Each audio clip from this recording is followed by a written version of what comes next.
Hi friends, welcome to my channel. எல்லாரும் எப்படி இருக்கீங்க? நான் நல்லா இருக்கேன். நீங்கள் நல்லா இருக்கீங்களா?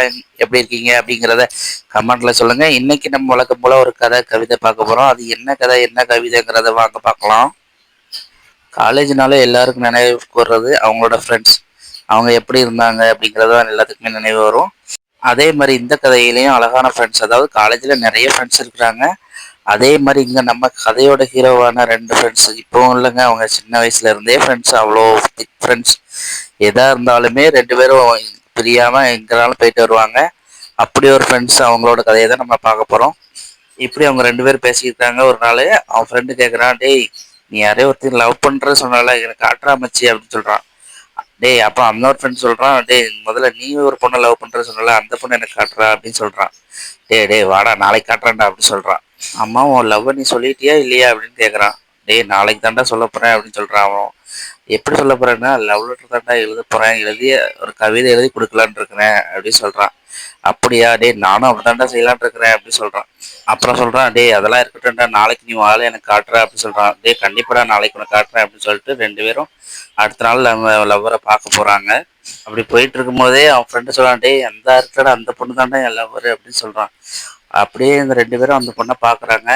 இதில் ட்விஸ்ட் என்னன்னா, அந்த ரெண்டு பேருமே ரெண்டு ஃப்ரெண்ட்ஸுமே இவளை தான் லவ் பண்ணுறாங்க. ஆனால் ஒருத்தருக்கும் தெரியாமல் இருக்காங்க. இந்த இன்னொரு ஃப்ரெண்டு வந்து இவனும் இவ்வளோ தான், நம்ம ஃப்ரெண்டு இவ்வளோ தான் லவ் பண்ணுறானா அப்படின்னு சொல்லி ரெண்டு பேரும் அங்கேருந்து கொஞ்சம் நேரத்தில் அப்படியாடா சொல்லிட்டு அங்கேருந்து நார்மலாக கிளம்பிடுறான் எப்போதும். ஆனால் வீட்டில் போய் ரொம்ப சோகமாக இருக்கிறான்.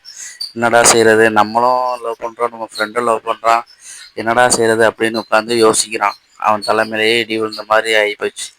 ஆனால் அவன் நண்பனுக்காக எதையும் விட்டு கொடுப்பான். அதனால் நம்ம லவ் பண்ணுறது தெரியாமல் அவனுக்கே அவன் லவ் பண்ணுற அந்த பொண்ணை சேர்த்து வச்சிடணும் அப்படின்னு முடிவு பண்ணான். அதை ஒரு கவிதையாகவே நமக்கு சொன்னான். அது எப்படின்னா,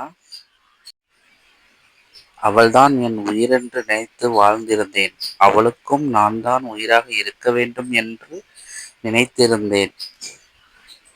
ஆனால் என் நண்பனுக்கும் அவள்தான் உயிரென்று தெரிந்தும் என் உயிர் நண்பனுக்காக என் உயிரை விட்டு தந்து விட்டேன் அப்படின்னு சொல்லி கவிதை எழுதி அவன் நண்பனுக்காக தன்னோட காதலே தியாகம் செஞ்சான்.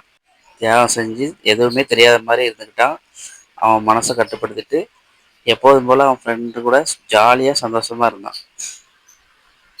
இந்த கதை உங்களுக்கு பிடிச்சிருந்தா லைக் பண்ணுங்கள், ஷேர் பண்ணுங்கள், கமெண்ட் பண்ணுங்கள். நல்லா இருந்தால் கமெண்ட் பண்ணுங்கள், நல்லா இல்லாட்டாலும் கமெண்ட் பண்ணுங்கள். அடுத்த வீடியோவில் பார்க்கலாம். Bye friends.